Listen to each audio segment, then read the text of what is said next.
I never imagined I'd be sitting here at midnight, staring at shattered glass on my apartment floor, feeling my chest tighten with every beat of my heart. The rain taps against the window like a relentless drum, echoing the storm inside me. I thought I had left him behind. I thought I was free. But no, he's right here watching in every memory, in every shadow that stretches across this dim room. My phone buzzes, slicing through the silence. I pick it up with trembling hands. The screen lights up with a message from him. "You'll never be anyone without me." My stomach drops. I press my palm to the cold floor, shards of glass biting my skin, and suddenly I'm back in those moments I tried to forget, him laughing at my dreams, whispering that I was too weak, too insignificant, too foolish to ever succeed. The sound of the creaking door makes me flinch. I swear I can hear my own heartbeat echoing through the apartment, loud and erratic. A chill crawls up my spine as I notice an envelope slipped under my door. My name, scrawled in his familiar handwriting. I pick it up, and my breath catches. "Meet me tomorrow. Don't disappoint me." Something inside me snaps. He said I was nothing. Tonight I'm going to prove him wrong, one way or another. Have you ever felt like the world was pressing down on you, like every word someone said was meant to remind you of how small, insignificant, or powerless you were? I have. I've been told I was nothing, mocked, underestimated, betrayed by someone I trusted more than anyone. But what if I told you that same pain, that same crushing weight, could be transformed into something unstoppable? That's exactly what happened to me, and what I'm about to share with you. Stay with me because this isn't just a story of heartbreak, it's a story of strategy, strength, and a rise that no one saw coming. If you love tales of revenge, transformation, and ultimate triumph, hit like, comment, and subscribe. Share this with someone who needs a reminder that they're stronger than they realize. And trust me, what I do next will leave him, and the world, speechless. I used to live in a tiny apartment that smelled faintly of stale coffee and old books, the kind of place where the walls seem to close in if you linger too long. My nights were long, but not in the romantic sense people like to imagine. They were long because I couldn't stop thinking about everything I hadn't achieved yet, about every opportunity that had slipped through my fingers. I was 28 then, ambitious, yes, but naive. I had ideas that kept me awake, dreams that filled every corner of my mind. But I had no one to cheer me on, no safety net, only the constant hum of self-doubt whispering, "You'll never make it." My job at the small marketing firm barely paid the bills, but I held on to it because it was something. I told myself it was a stepping stone, though the stairway seemed endless. Every morning, I walked through the same glass doors, past the familiar hum of computers and the scent of burnt coffee that clung to the air like a bad perfume. Papers stained with someone else's mistakes littered my desk, and the fluorescent lights buzzed above in a constant, mocking rhythm. That place had its rules, and the unspoken one was that you existed only as long as you didn't challenge the people above you. And above me, towering over every small triumph I tried to claim, was him, Adrian. I hated admitting it, but I had once trusted him. I had once believed he wanted to see me succeed. Adrian was charismatic, the kind of person who made you believe he held the keys to everything. But beneath that charm was a controlling, venomous core, always ready to belittle me with a casual remark or a smirk. He had a way of wrapping his cruelty in compliments, a sneer disguised as advice. "Without me, you'll never make it," he said one afternoon, leaning against my desk as if he owned the entire office. "Don't even try." I forced a smile, nodded, and pretended the jab didn't sting, though it sank deep enough to leave a bruise on my confidence. Later, alone at my desk, I whispered to myself, why do I let him get under my skin every time? I have to prove him wrong someday. Evenings were worse. I would sit in my apartment, a mug of lukewarm tea clutched in my hands, staring out at the city lights that felt so far away from me, as if success belonged to everyone but me. The streets below glimmered with opportunity. People laughing, couples walking hand in hand, taxis speeding by with destinations I could only dream of reaching. I'd replay Adrian's words in my mind, the sharp edges cutting through my self-worth. And yet, beneath the anger and humiliation, there was a spark, a tiny, stubborn ember that refused to die. I knew even then that I wanted more. I had to be more. But life, as always, had a way of reminding me how small I really was. There was the email, sent just when I thought things might be turning around. A rejection from a potential client I had worked tirelessly to impress. The words on the screen felt like nails driven into my chest. "You're just like I thought, weak." My hands shook as I scrolled back up and reread the sentence, hoping somehow I had misread it, that it wasn't directed at me. But it was, and Adrian's shadow loomed over every letter.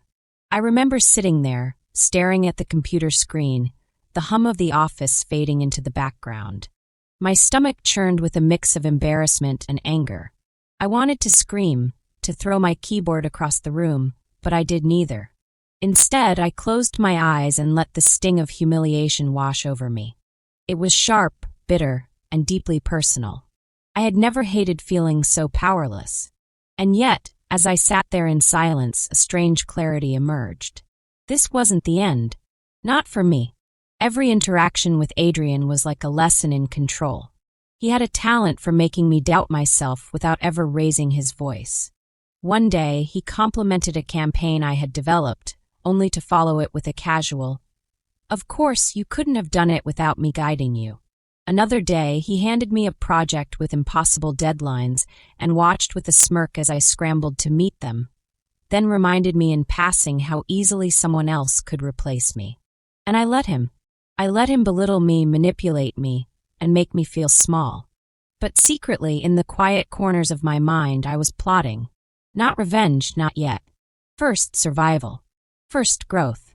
I made lists of what I wanted, not just professionally but personally, and I pinned them to the inside of my desk drawer where no one could see. Each item, each goal, was a whisper of hope, a reminder that Adrian's words were not the final verdict on who I was. Evenings became a time for me to dream, not just about escape, but about building something that belonged entirely to me. I would sketch out ideas, make financial plans on scraps of paper, research side projects while Adrian thought I was at home watching the same TV shows he assumed would distract me. I didn't tell anyone about these plans, not even my closest friends. There was a thrill in keeping it secret, in nurturing this quiet rebellion. And then there were the moments that cut deepest, the moments when Adrian's cruelty was public. In meetings, he would dismiss my ideas with a wave of his hand or a sarcastic comment. He laughed at my enthusiasm as if it were foolish, like I didn't belong in a room with people who had actual power. My cheeks burned, my hands clenched under the table, and I forced myself to sit still, to nod, to accept the humiliation silently. Every insult was a seed, every dismissal a spark that fueled a fire I hadn't yet dared to name. Sometimes late at night, I'd replay those moments over and over, asking myself why I allowed someone else to define my worth. The answer was always the same: fear. Fear of failing, fear of being alone, fear of losing the little I had. But fear also became a strange teacher. It forced me to notice where I had been complacent, where I had let my dreams shrink to fit into someone else's expectations. And that realization, bitter as it was, planted the first real idea of change in my mind. By the time the workweek ended, I was exhausted but not broken. There was a rhythm to my life, monotonous and draining, yet beneath it, a quiet determination had begun to grow. I started keeping journals, small notebooks filled with ideas, strategies, and reflections. I wrote down Adrian's words, not to obsess over them, but to catalog them, to understand the ways he tried to control me, and to remind myself that I could overcome them.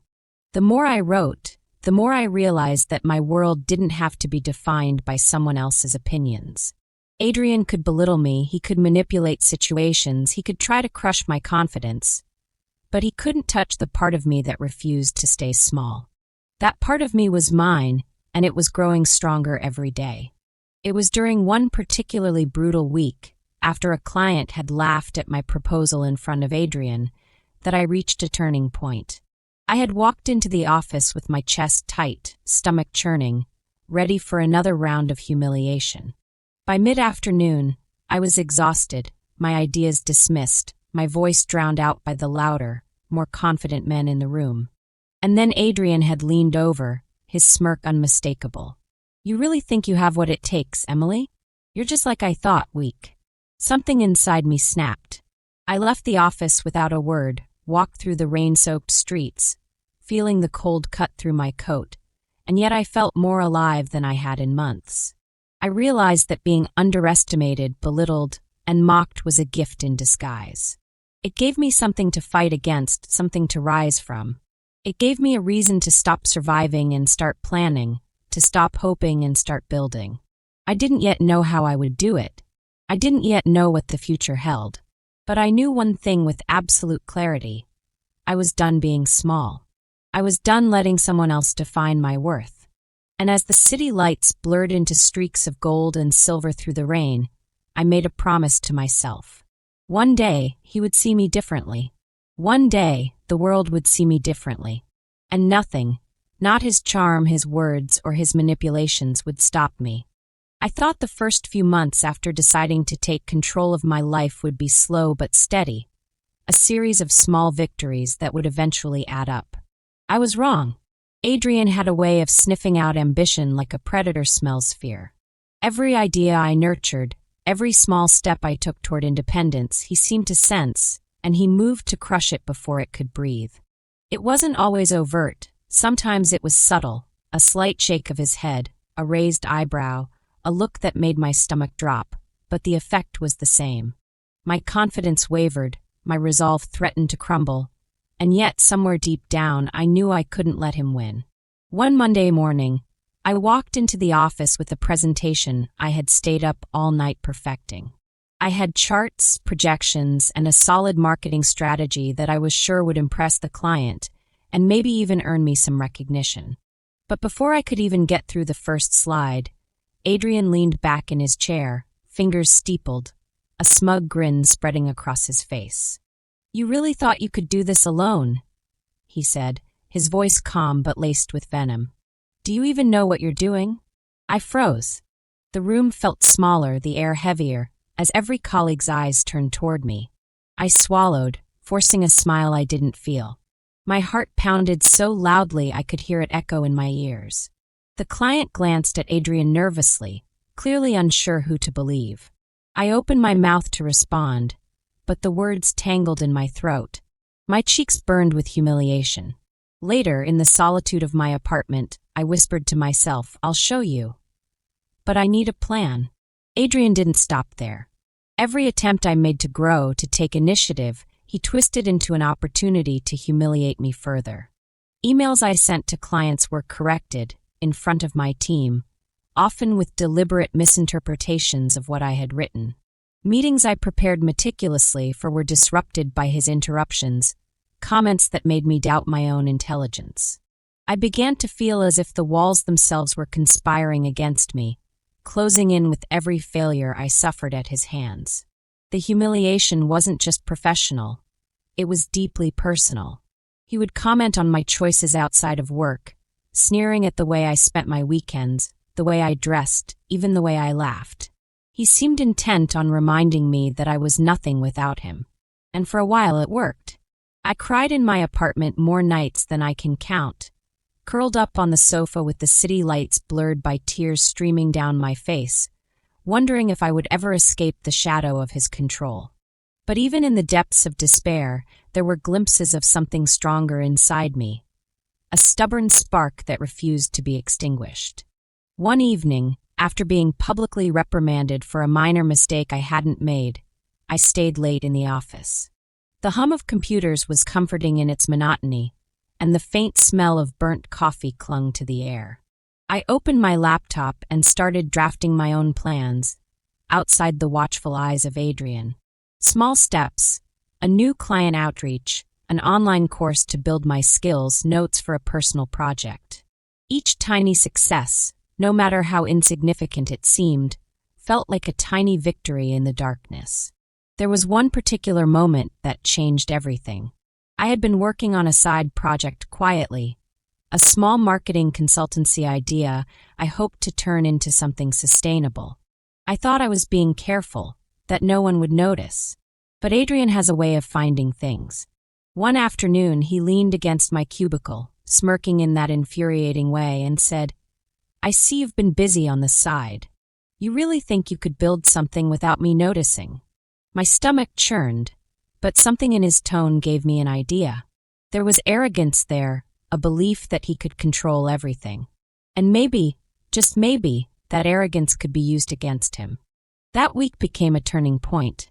I began documenting everything, emails, interactions, meetings, everything Adrian did to undermine me. I was meticulous, careful not to leave a trace that could be traced back to me too early. I learned to play a longer game, to hide my strategy behind the smile and the nods he expected. It was exhausting but exhilarating. Every small action I took was a step toward reclaiming my power, and with every tiny win, the spark inside me grew into a flame. And yet the setbacks continued. One afternoon, I discovered that Adrian had deliberately leaked a draft of my side project to a potential client, presenting it as his own idea. I felt my stomach drop as I read the forwarded email from the client, praising Adrian for such innovative thinking. Rage bubbled inside me, and my hands shook so violently I had to set my coffee mug down before it spilled across my desk. I wanted to storm into his office, to scream, to demand recognition. But I held myself back. I took a deep breath, counted to 10, and reminded myself, patience. This is part of the plan. Evenings became my sanctuary. I would sit at my kitchen table, surrounded by notebooks, laptops, and loose papers, planning my next moves. I researched business strategies, studied marketing trends, and even began attending online networking events. Every lesson learned, every connection made, was a small brick in the foundation I was quietly building, away from Adrian's gaze. The emotional toll was heavy. There were nights I would wake up in a cold sweat, replaying the day's humiliations over and over. I would whisper into the darkness, "I can't let him win. I won't let him win." And slowly, I began to notice a shift. My ideas became sharper, my confidence grew, and even in small interactions, I could see glimpses of respect, or at least curiosity, from colleagues who had once dismissed me. Then came the breakthrough. One rainy evening, I was sifting through an old client file for my side project when I noticed something unusual, a pattern in the way Adrian had handled similar accounts. He had a predictable method for undermining junior staff, but more importantly, he had left himself open in ways I could exploit. My pulse quickened as I realized the implications. This changes everything. I spent hours that night mapping out the strategy. I would need patience, precision, and stealth, but for the first time, I saw a clear path forward. I could fight back, not with anger or impulsive confrontations, but with method, with strategy, with intelligence. The humiliation, the sabotage, the endless belittling, they had all been fuel. And I intended to burn brighter than ever. The following week, I started implementing small steps. I sent discreet emails to clients I knew Adrian had mismanaged, offering solutions and insights that were purely my own. I subtly highlighted mistakes he had made without ever pointing fingers. Each client response that thanked me for my help, each acknowledgement of my contribution, was a victory, small but undeniable. The spark was becoming a flame. At work, Adrian's smug confidence began to crack, ever so slightly. He would glance at me during meetings, a flicker of doubt in his eyes that he quickly masked with a forced smile. I didn't rejoice yet. I had learned that arrogance could be dangerous, and I needed him to underestimate me until the moment I was ready to strike. The emotional roller coaster continued. There were days I felt despair, watching him manipulate others, seeing him claim credit for my work again. But those moments were balanced by evenings filled with planning, studying, and executing small wins that built towards something larger. I felt myself growing stronger, more resilient, more cunning. I was no longer just surviving. I was preparing to rise. By the end of the month, I had several small victories under my belt. Clients had begun to approach me directly, seeking my input and ideas. I had gained allies, colleagues who noticed my capabilities and quietly supported me. Adrian still tried to undermine me, but now I had proof, documentation, and strategy to counter his every move. And in the quiet moments, I allowed myself a private smile, imagining the day he would realize he had underestimated me entirely. I knew the road ahead would be long. There would be failures, betrayals, and moments when I questioned myself. But I had learned something vital. Even in despair, even when someone seems unstoppable, there is always a way to fight back. And I was learning how to fight with precision, patience, and power. The stage was set. Adrian had exposed his weaknesses without realizing it, and I had begun to see the shape of my path forward. I would rise slowly, deliberately until the world, and he had no choice but to notice. And in that quiet determination, in those small victories hidden from everyone's eyes, I felt a thrill I had never known before. The fight was far from over, but for the first time in my life, I felt ready. It happened on a Tuesday, one of those gray, dreary days where the rain doesn't just fall, it assaults you, drumming against the windows like a warning. I had spent weeks preparing for a client pitch that I knew could change everything for my fledgling side project. Every chart, every word, every slide had been painstakingly crafted late at night after endless hours at my office job. I had rehearsed my speech until it felt like second nature. I thought I was ready. I was wrong. The moment I stepped into the conference room, the air felt heavier than usual. The client, a mid-sized company with potential to expand my reach, smiled politely as Adrian entered behind me. I had known he would be there, but I had underestimated the weight of his presence. He carried himself like a man who owned the world, and in that room, for that instant, I believed he might actually control it. "Emily," he said, voice smooth as silk, "I hear you've prepared something interesting." The emphasis on interesting was deliberate. I forced a polite smile, clutched my notes, and began presenting. My words felt strong at first. I pointed out market trends, outlined a strategy, demonstrated projections. I saw the client nodding, jotting down notes. My heart leapt. Maybe this time it would work. And then Adrian spoke. "Actually," he said, cutting in with that infuriatingly calm smile, "I think Emily might have missed a few key points here. Let me clarify for you." He launched into a version of the presentation I had worked on, twisted, and framed it as if it were entirely his idea. Every insight, every recommendation I had painstakingly researched suddenly belonged to him. I froze. My notes felt like lead in my hands. The client's eyes flicked between us, confusion growing. I tried to speak, to assert myself, but my voice faltered. Adrian's charisma overshadowed me like a dark cloud. When I finally found my words, my explanation was drowned out by his confident, commanding tone. My cheeks burned. I could feel every eye in the room on me, measuring, judging. I wanted to disappear. Later, when I finally escaped the room, my hands trembling, my chest tight with humiliation, the rain was coming down in sheets, soaking through my coat. I pressed my hands to the glass of the office window, watching the city blur into streaks of gray and gold. I felt exposed, small, powerless. Every betrayal, every undermining word from Adrian, every small cut to my confidence that I had endured over the months now converged into one unbearable wave. I wandered the streets aimlessly, the cold biting through my clothes, the rain plastering my hair to my face. "I've been nothing.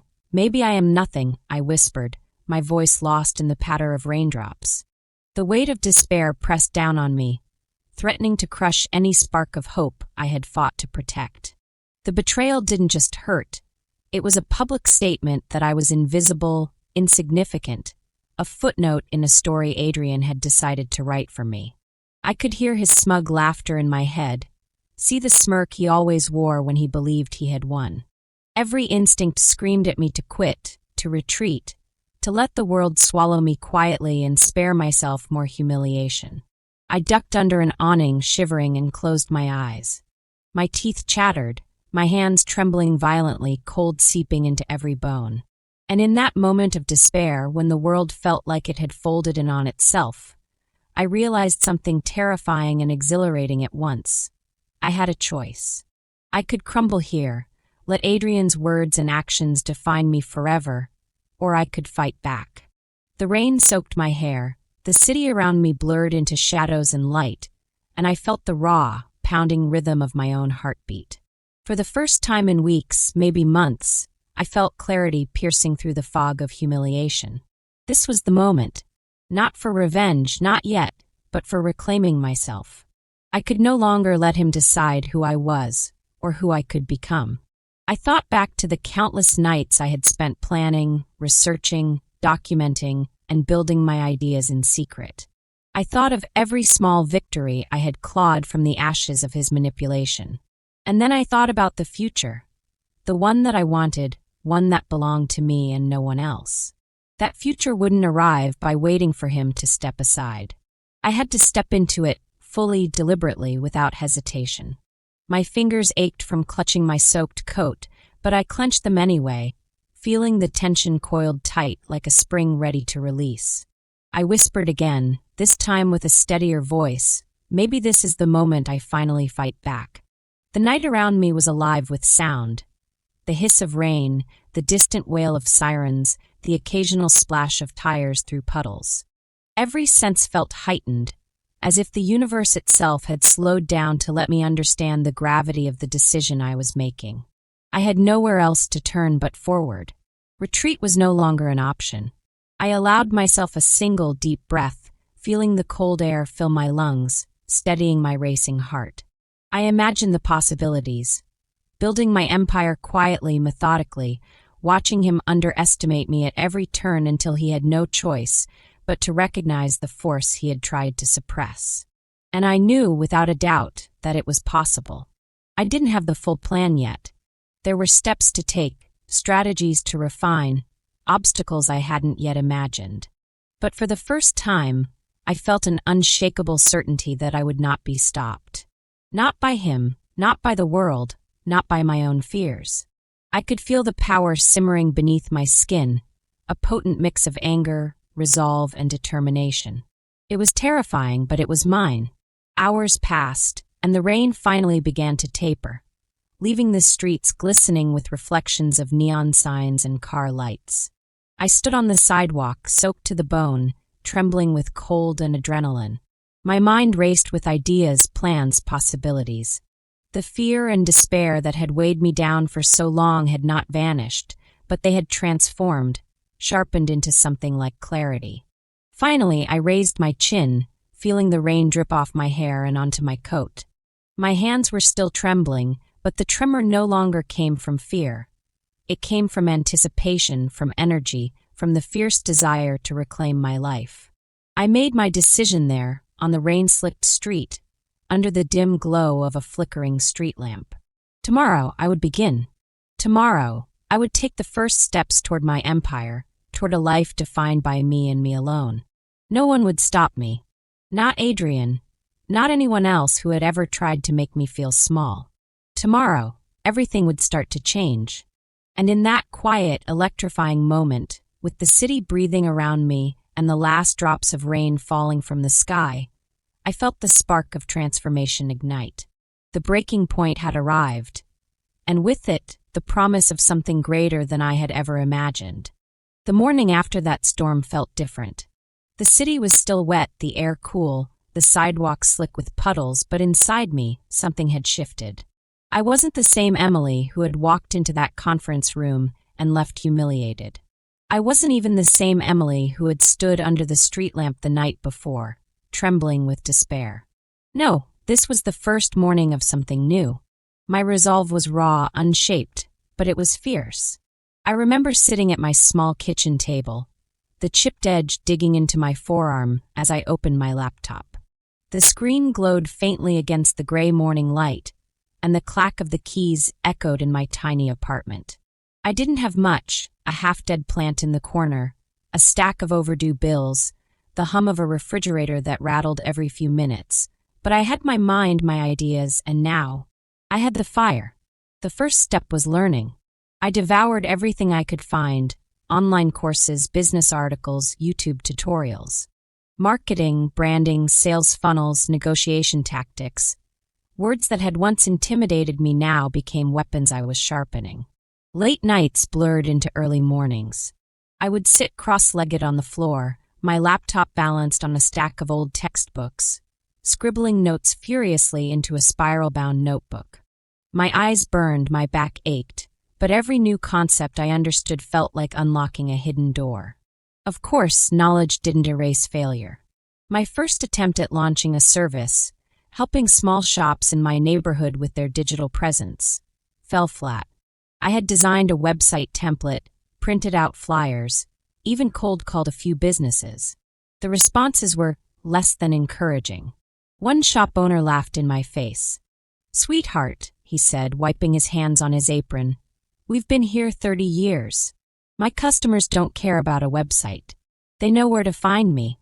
I walked out of his store holding my crumpled flyer, cheeks burning, fighting back tears. On the subway ride home, I stared at my reflection in the smudged window and thought, maybe Adrian was right. Maybe I'll never make it on my own. But then another thought pushed through, sharp and clear. No. I promised myself. No one stops me now. So I tried again. And again. For weeks, rejection piled up like weights on my shoulders. Some businesses ignored me completely, others dismissed me with condescension. But then one day, a cafe owner named Marisol leaned across the counter, studying me carefully. "You really believe this can help me?" she asked. "Yes," I said without hesitation. My voice shook, but I forced myself to meet her eyes. "I can help you grow. I can bring more people through that door. Just give me one chance." She tapped her fingers against the counter, then nodded slowly. "All right, Emily. One chance." That night, I worked until dawn. I built her website, designed her social media, even created a digital loyalty program. When she called me 2 weeks later, breathless with excitement, "Emily, I've had 30 new customers this week, all from Instagram." I cried quietly into my pillow. Not because of the money, though it wasn't much, but because it was proof. Proof that I could do this. Proof that Adrian's voice didn't define me anymore. Word spread slowly but steadily. One client led to 2, then 4. Each success lit me up, each failure sharpened me. I started building not just a service, but a reputation. I reinvested every dollar into learning more, upgrading tools, expanding. Still, it wasn't easy. There were nights I collapsed on the couch, surrounded by empty coffee cups and takeout containers, my head pounding from staring at screens too long. There were mornings when doubt crept in like a shadow, whispering that I wasn't cut out for this. But then I would remember Adrian's smirk, the way he had stolen my work, the way he had told me I was nothing. And I would drag myself up again, fueled by that anger, that hunger to prove him wrong. One evening, as I struggled through yet another technical setback, a website crashing just hours before launch, I threw my pen across the room and buried my face in my hands. My phone buzzed with a message from Marisol. "You're stronger than you think," she wrote. "Keep pushing. You're making a difference." I sat there, breathing hard, tears in my eyes, staring at those words. Stronger than I think. Maybe she was right. Maybe I was stronger than I had ever allowed myself to believe. And so I pushed. I began attending networking events, awkwardly at first, clutching business cards with trembling hands. I introduced myself to strangers, stumbling over my words but refusing to back down. I studied how successful entrepreneurs carried themselves, how they spoke, how they listened. Slowly, I learned. Slowly, I grew. And then came the breakthrough. I had been following a trend, an untapped niche in digital marketing that no one in my area was paying attention to. I built a service around it, tailored it to small businesses, and launched quietly. Within a month, I had my first 5 clients. Within 3, I had 20. I was exhausted, exhilarated, overwhelmed. And for the first time, I began to see the shape of the empire I had dreamed of. But with success came attention. And with attention came Adrian. I'll never forget the moment I realized he knew. I was at another networking event, handing my card to a boutique owner, when I felt a presence behind me. His voice slithered into my ear like poison. She's doing what? Impossible. I froze. He hadn't spoken to me directly, but I knew he was close. I turned slightly, catching sight of him across the room, his jaw tight, his eyes narrowed. He was talking to someone else, but his gaze locked on me. In that instant, I saw it. The disbelief, the anger, the dawning realization that I was no longer under his control. Our eyes met for a split second, and a shiver ran down my spine. He smirked, but it wasn't the confident smirk I remembered. No, this one was edged with something else. Fear. I looked away first, heart pounding, adrenaline surging through me. I wasn't ready to confront him. Not yet. But I knew what that look meant. He was aware. He knew I was rising, and he wouldn't let that go unanswered. That night, as I lay awake in bed, staring at the cracks in the ceiling, I felt a strange mix of emotions. Fear, yes, but also exhilaration. He had underestimated me for so long. And now he was watching me climb, and he couldn't believe it. I won't just survive, I whispered into the darkness, my voice steady, filled with a fire I had never felt before. I'll thrive. And when I'm done, he'll wish he never told me I was nothing. The keyboard clacked late into the night. The phone rang with new inquiries. My heart raced with each small victory, each sale, each client who believed in me. Piece by piece, brick by brick, I was building something unstoppable. And Adrian? He had no idea just how far I was willing to go. The day of the confrontation didn't come suddenly. It brewed, simmered, until it felt inevitable, like a storm building on the horizon. By then, my business wasn't just surviving, it was thriving. I had passed milestones I once thought impossible.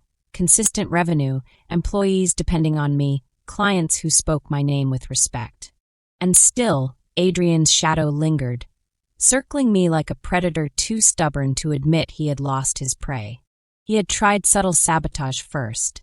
A few whispered rumors at networking events, claims that I was inexperienced, reckless. I shut those down with results. Then he tried intimidation, sending cryptic emails from anonymous accounts. It won't last.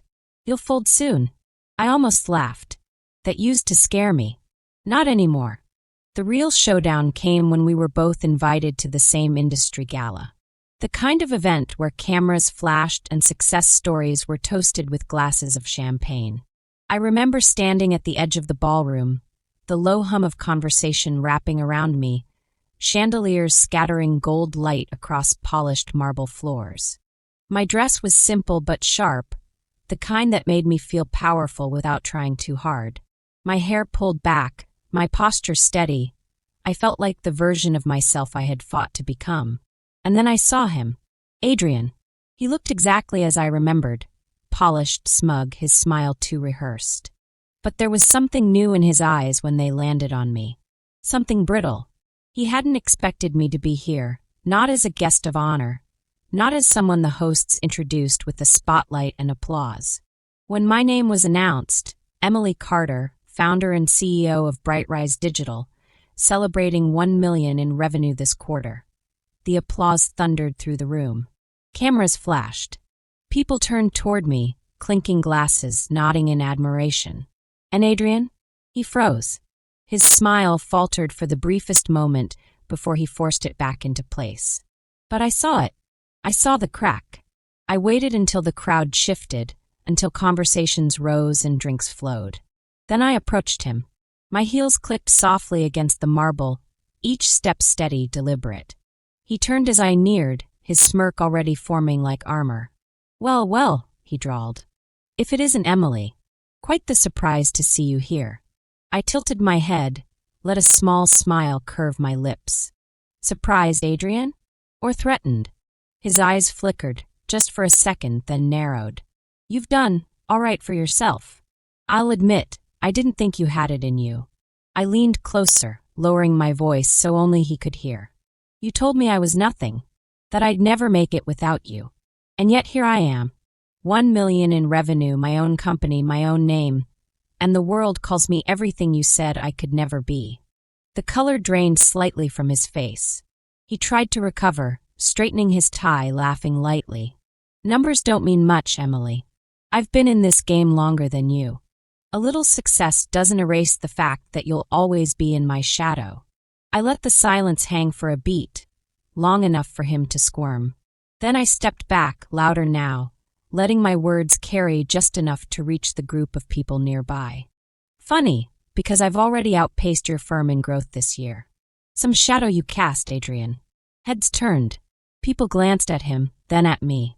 Whispers started. His jaw clenched.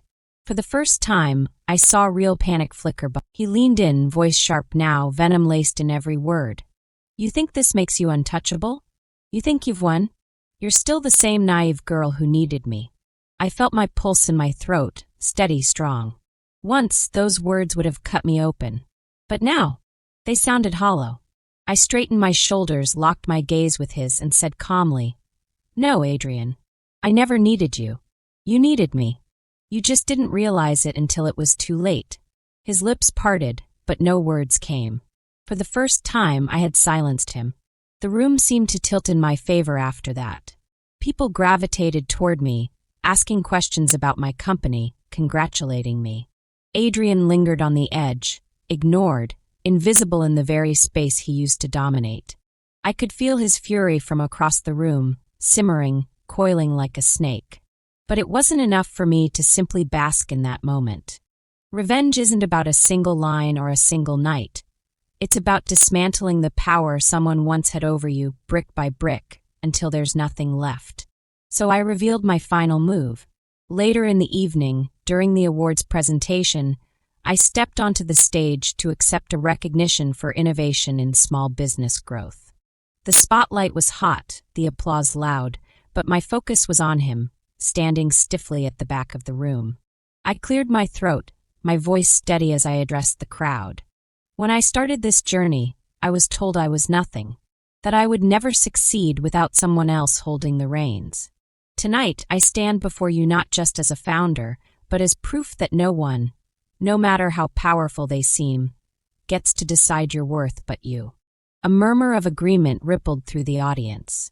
I let my eyes flick to Adrian, held his gaze, and added, Sometimes the people who try hardest to break you are the very ones who light the fire that makes you unstoppable.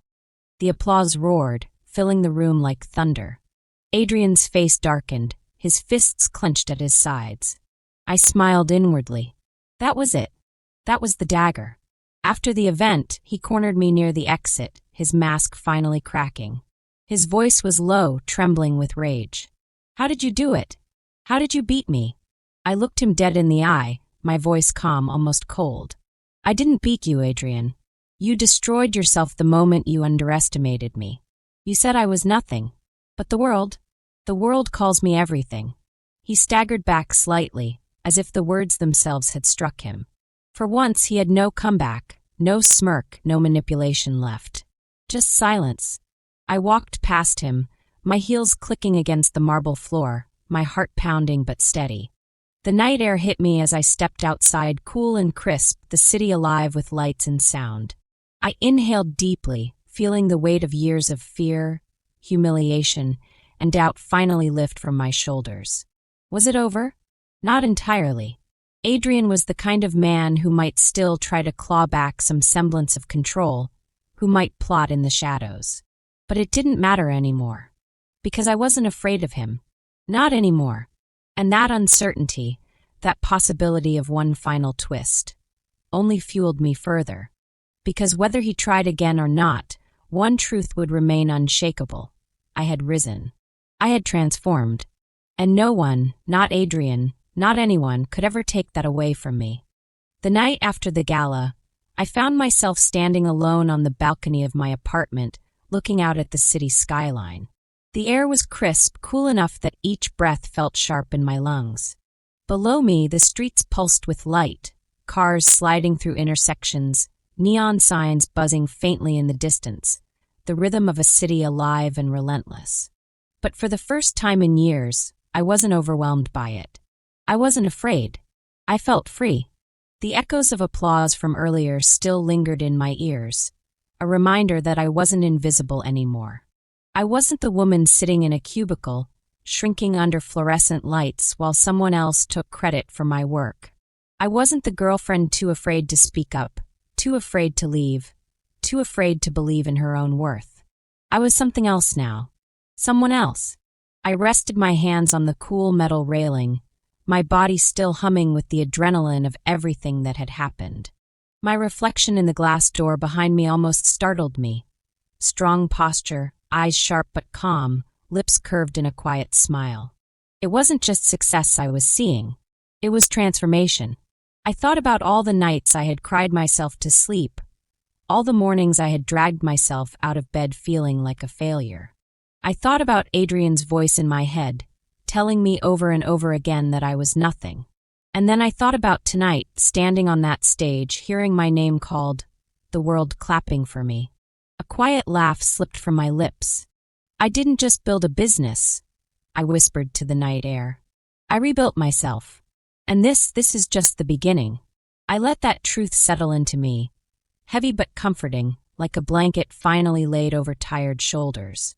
Because it wasn't just about the $1 million revenue or the recognition. Those were symbols, yes, milestones.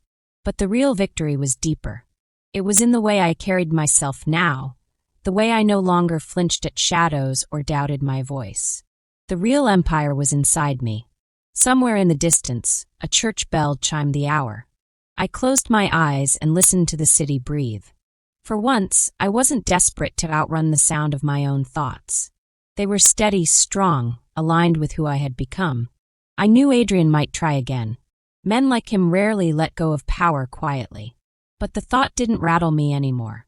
Because I had faced him, stripped away his power, and seen what he really was, small, insecure, fragile under the weight of his own ego. His words could never cage me again. Instead, I thought about what came next. Expanding the company, hiring more women like me, women who had been told they were too small, too weak, too inexperienced. I wanted to build not just for myself, but for them, for everyone who had ever been told they were nothing. The night breeze picked up, brushing hair across my face, cool against the lingering warmth in my cheeks. I inhaled deeply, exhaled slowly, and felt the weight of my past finally loosen its grip. This wasn't just victory. This was peace. This was me, whole, unshaken, unstoppable. As I turned to step back inside, I caught one last glimpse of the skyline. The city glittered, vast and endless, and for the first time, I didn't see it as something towering above me. I saw it as mine, a horizon not to fear, but to conquer. And with that quiet certainty, I whispered to myself one last time.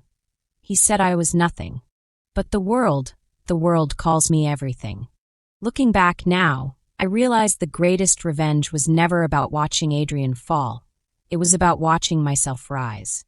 He tried to convince me I was nothing, and for a long time, I believed him. But the truth? Sometimes the people who doubt us, who break us, are the very ones who unknowingly give us the fire to build something greater. I didn't need his approval. I didn't need his permission. All I needed was the courage to believe that my worth wasn't defined by him, or anyone else. If you've ever been told you can't, I'm living proof that you can. Your voice, your dream, your strength, they're enough. And sometimes they're more than enough. Sometimes they make you unstoppable. So that's my story, the story of how I went from being told I was nothing to becoming everything I was meant to be. But my journey isn't just mine. If any part of this lit a fire in you, if you've ever been doubted, underestimated, or betrayed, I want to hear your story. Drop it in the comments. I'll be reading them.